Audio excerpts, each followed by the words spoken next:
hats, caps, hoods, cloaks, ribbons, petticoats, costumes for masquerades, with as many etceteras as would reach from Charing Cross to the Royal Exchange. The specialty work of a London milliner, heavily shaped by French fashions, and partly described in the centuries-old book, The London Tradesman. It conveyed to parents and youth the ins and outs of the trade in those days, of which I found the following excerpt somewhat amusing. It states a London milliner furnishes everything to the ladies that can contribute to set off their beauty, increase their vanity, or render them ridiculous. In the mid to late 18th century, clothing styles and fashion throughout the American colonies was heavily influenced by European trends, particularly those from England and France. Williamsburg, the bustling capital of colonial Virginia, perhaps a less sophisticated society, was no exception, and its fashion techniques too, in part, derived from the innovative Parisian marchands de mode, or in English translation, fashion merchants, the French milliners who influenced so many around the world then, including milliners who came to colonial Virginia from London to do business. Not typically a subject that has overwhelmed me with great interest. However, I do recognize, and it's of my own opinion, that people from earlier centuries had a much more appealing fashion game than we do in the modern day. So, my curiosity again took a hold of me, and I dared to investigate yet another popular place found along the Duke of Gloucester Street in Colonial Williamsburg. The Millinery Shop. And although I myself won't be deep diving into all the intricate cuts, colors, and style combinations that made up fashion and accessories then, I'll leave this partly to the interpreters inside to fill in some dots here and there. I will, though, attempt to shine the spotlight on the history of this small brick shop, the type of clientele, sometimes famous ones, that relied on the services provided here back then. With as many as 8 milliners, perhaps even more, offering millinery services in Williamsburg throughout the 18th century, I'll make mention of a few of them. One who at first read grabbed my attention, seemingly a rather assertive female entrepreneur that demanded satisfaction. More on her story later. I'll also take a closer look at the store owner and her sister, who once owned and operated the millinery shop in Colonial Williamsburg that we know today. To begin with purpose, an attempt to describe the origins of a trade that appears to have shifted its definition over time might help to provide some interesting details regarding the role of a milliner. Here's my best go at it. Until the start of the 1700s, a milliner in Great Britain was held in close relation to a haberdasher, shopkeepers who dealt in a variety of small items associated with clothing and other related merchandise thought to have been imported from Milan, Italy. Later in time, millinery was further distanced from the work of a haberdasher due to the occupation's focus on popular dress and accessories for ladies.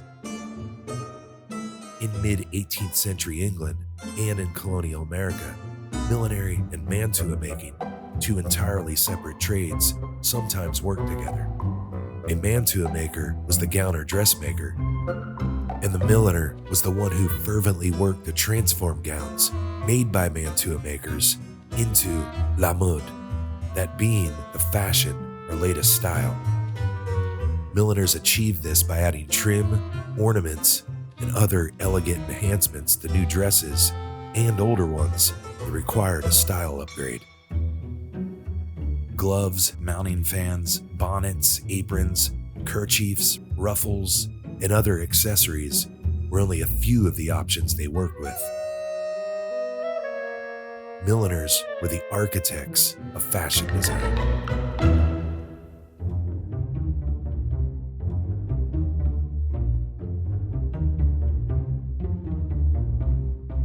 On October 1st, 1767, Jane Hunter announced in the Virginia Gazette that her sister had arrived in town. The subscriber having a sister just arrived from London who understands the millinery business. She hopes to carry it on to the satisfaction of those who shall favor them with their commands. The sisters worked together for a handful of years until Jane became ill and temporarily returned to England. Margaret carried on her sister's business in her absence. Upon Jane's return from England, now married and known as Jane Charlton, the sisters worked independently of each other. Margaret seemed to conduct business from various locations in Williamsburg over the years. An interesting article I stumbled upon highlighted a June 1771 Virginia Gazette advertisement where she mentioned working from the corner store in Dr. Carter's brick house. The column noted this was the brick house that sits beside the present-day Golden Ball. The Unicorn's Horn apothecary shop of Dr. James Carter was in the western side of the brick house, and John Carter's old corner store was in the eastern side of the building. According to the article, it appeared this must have been the side that Margaret Hunter was thought to have temporarily leased in 1771. Although, through further research, I discovered a somewhat confusing trail of recorded information from another nearby Colonial Lots land report. It seemed to conflict with the article I read that mentioned Margaret Hunter's corner store location being inside Dr. James Carter's brick house next to the Golden Ball of James Craig.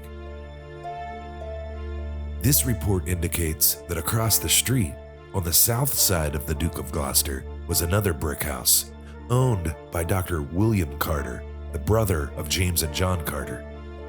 Here too, various merchants appeared to have actively promoted their business activity, commonly stating to be working from the corner store in Dr. Carter's brick house in their advertisements. If this was the actual corner store location Margaret Hunter temporarily leased in 1771, it seems to have been inside the eastern half of this large brick building facing the Duke of Gloucester Street. The lots appeared to have been divided by a common wall which separated the area where the store was kept with the old brick house tavern which lied directly beside it. Factoring Dr. William Carter's ownership and affiliation here, it makes Margaret Hunter's June 1771 advertisement align with this brick house as well. Although the records are confusing, so I wasn't entirely certain. And right behind the Brick House Tavern is the Brick House Tavern store, which I'm not exactly sure. Could this have been the shop that was rented out to various shopkeepers in Williamsburg in the 18th century, including Margaret Hunter? Not exactly sure, but I have seen some articles mention it was Dr. Carter's brick house beside the Golden Ball. And then, of course, that land report does show the advertisement and the mention of Margaret Hunter's shop being here, the corner store of Dr. Carter's brick house here.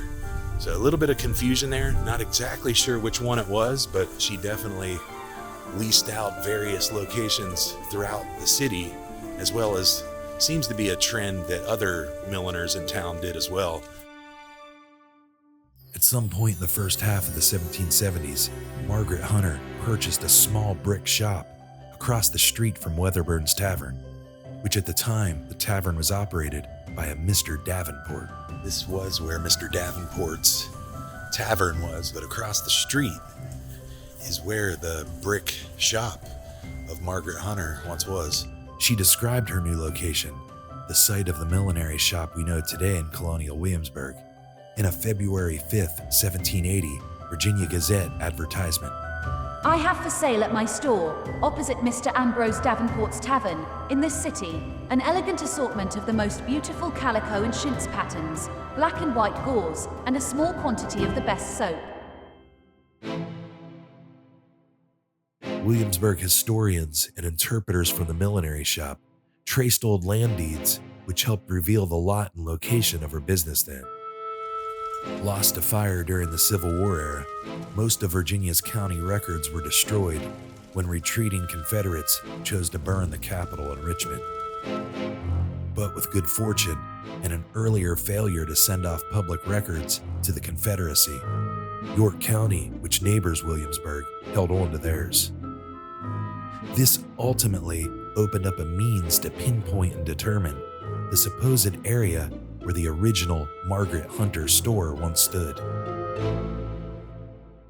And while there's no surviving land deed for the millinery shop itself that's known of today, if you exited the front door of the store and took a right, the building's next door neighbor, the William Russell House, which lies on the same lot as the millinery on lot number 52, had a deed intact from the mid-1700s, which helped clarify the location. The western portion of this lot was sold by Dr. George Gilmer Jr. to William Russell in 1774. The deed suggests the eastern portion of lot number 52 is where the original Margaret Hunter shop, also on lot number 52, is determined to have stood, and where the present-day millinery shop was reconstructed. And just to reiterate the perspective, if you were standing on the Duke of Gloucester Street, like I am right now, and looking at the William Russell House, the deed notes that it was bounded on the east by the lots or parts of lots of James Craig and Margaret Hunter. And if it wouldn't have been for the land deed of the William Russell House, they probably wouldn't have been able to be pretty confident that that was where the Margaret Hunter shop stood. Fast forward in time, the shop became a two-story structure during the 19th century and an automotive service station known as the Kinnaman Store in the early 20th century. As Williamsburg's restoration years moved along, Margaret Hunter's shop was finally fully restored to its 18th century appearance by 1951.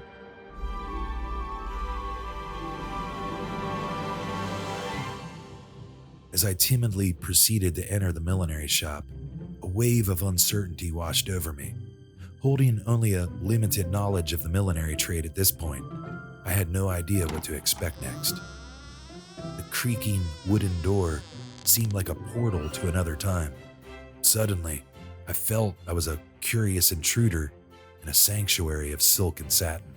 But this is, about 1778, and this gown could be updated successfully till about 1805. This gown is actually probably a little more casual than most people are wanting to wear on a day-to-day basis. It tends to be fitted in the front, fitted in the back, opens over a separate petticoat. A petticoat is what we call a skirt today. The ruffles that are in the sleeves, the ruffle that's in the neckline, that's all done by your milliner, separate piece. It's interchangeable, it's modular. Oftentimes the petticoat will match the gown. Sometimes the petticoat will contrast. It depends on the season and what's in style, and really the choices of the individual wearing it. So the mantua-maker, probably the first time the gown is made, the mantua-maker puts on all of the trim and the decoration. But the trim and the decoration is the part of the fashion that changes the fastest. So in 6 months, everybody has trim that's in curves, not in straight lines anymore. So you might bring that gown back and we'll pull the trim off, and your milliner can rearrange it because all she's changing is that detail. Kind of redesign it. Redesign it, yeah. So unbeknownst to them, this was a great style to choose because it's really going to be able to survive and update.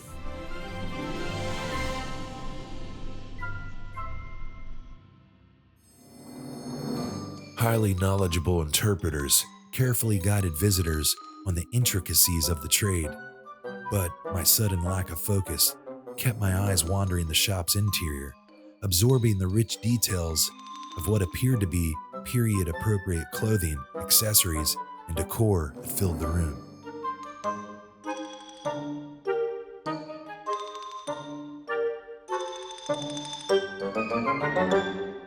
My growing intrigue must have been evident as I watched one of the milliners carefully stitching fabrics. Her hands, moving with grace and accuracy, found my bewildered eyes intertwined with slight interest. Inside a Colonial Millinery Shop, a variety of imported goods often made up the store's inventory, offerings that fluctuated over the century, it seems. Aside from materials, gowns, and accessories sold here, other miscellaneous items at different points through time included jewelry, footwear, fine teas, teacups, silver and gold trinkets, children's wear, and even toupees and rolls of false hair used in headdresses. And I think that might be one reason why milliners have a habit of drawing all these other merchandise to their shops, because if merchants sell millinery, we're going to sell what other merchants do. In the mid to late 1700s, while women's apparel and fashion were most prominent, gentlemen's attire was also available, as revealed in lengthy advertisements taken out in the Virginia Gazette.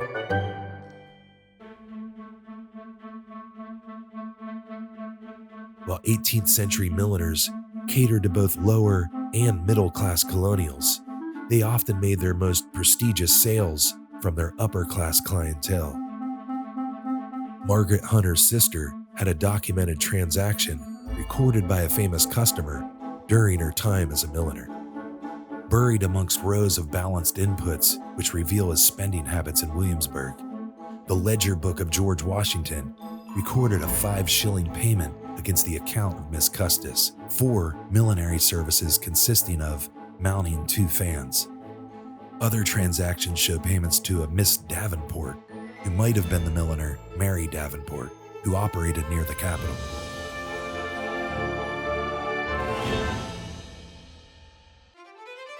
The Virginia Gazette was a highly competitive outlet for milliners to advertise their goods and services, oftentimes choosing to promote themselves during the spring and fall when the city was heavily frequented by the people of the colony during public times in Williamsburg.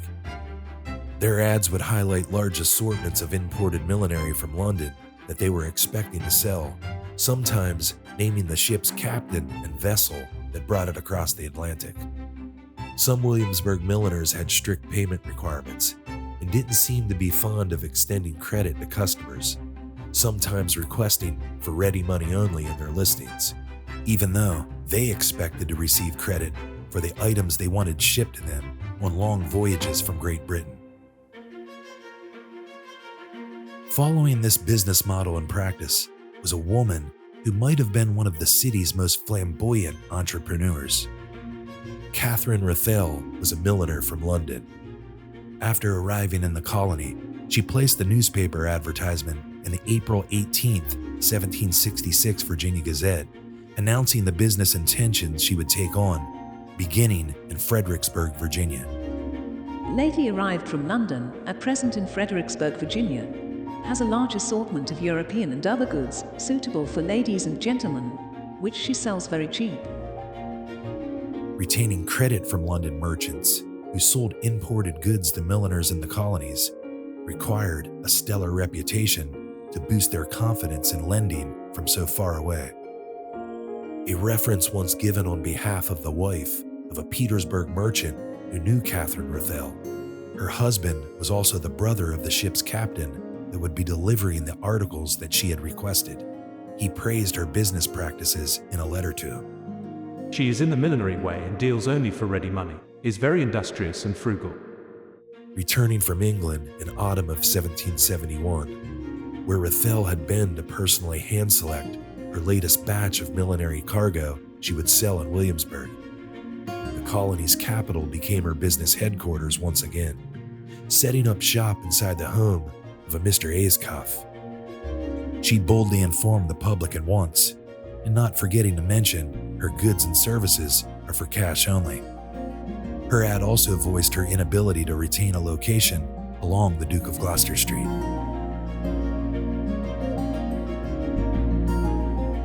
Just imported from London and to be sold for ready money only at the cheapest rates by the subscriber at her shop where Mr. Ayscough lately lived, opposite to the south side of the capital.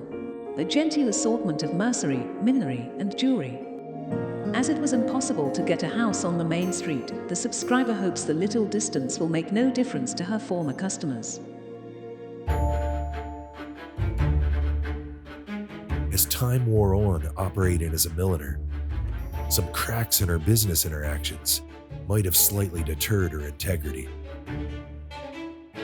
From sending invoices to merchants seeking new imports to be shipped at rush order delivery speed, complaints regarding the cost of goods, to sending back large payloads on multiple occasions that she felt were not up to par.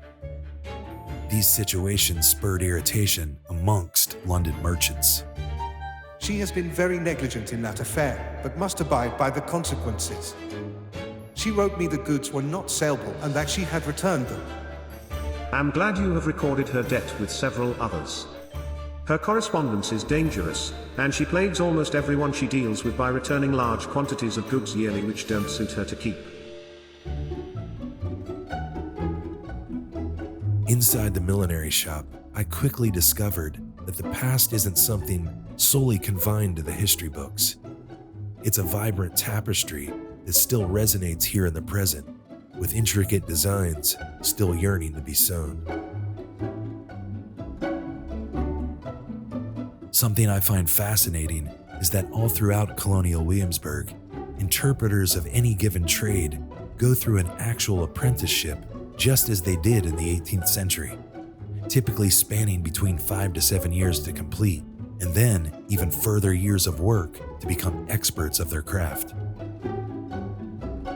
Some of the tradespeople here today have worked in their respective fields for decades, revealing a truly impressive display of dedication, honing 18th century skills and utilizing the same tools and techniques used way back then.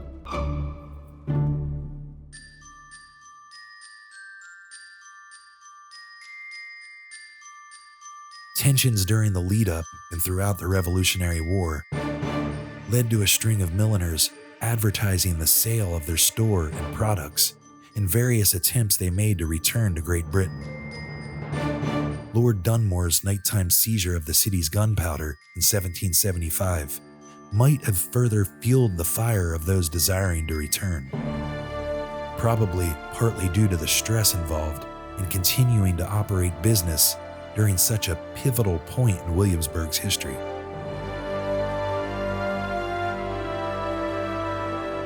Jane and Edward Charlton attempted to sell their house multiple times over the years, settle up their accounts, and head back to England, but were unsuccessful. Margaret Hunter did the same in 1775, making public she was leaving the colony, but later advertisements reveal she continued to operate her milliner shop in Williamsburg and never left. Catherine Rathell, now operating opposite the Raleigh Tavern, would also announce she was leaving Virginia for London as soon as she disposed of her goods, leaving her business accounts and property behind to her mantua-maker, a woman named Margaret Brodie, who worked inside her shop.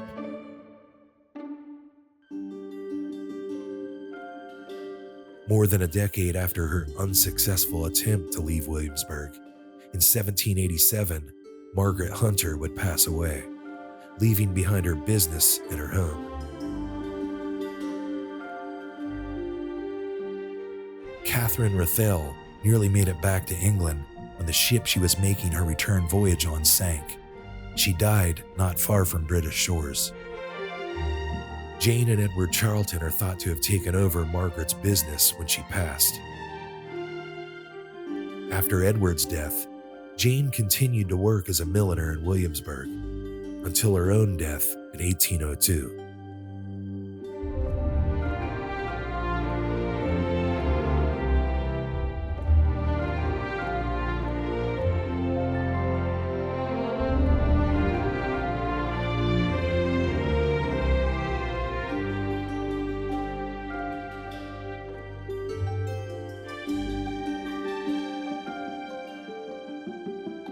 Take a walk to the side of the millinery.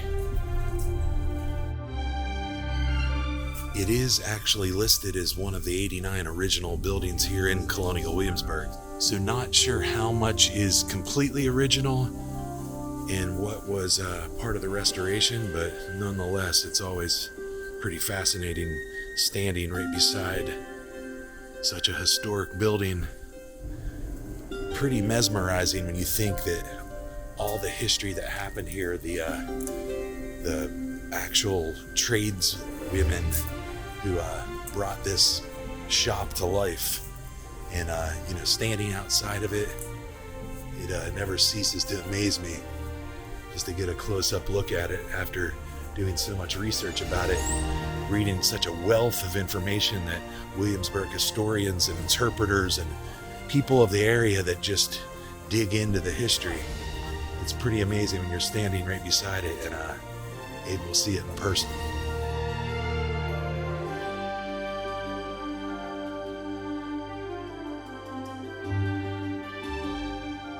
As I bid farewell to this enchanting time capsule, I do so with a profound sense of gratitude for the opportunity to immerse myself in the 18th century world of milliners. Their legacy lives on, not only through the physical artifacts they left behind and the skilled makings of modern-day interpreters carrying on their techniques of old, but also in the lofty lessons of creativity, perseverance, and enduring power that these women of a distant yesterday carefully embroidered into the threads of history.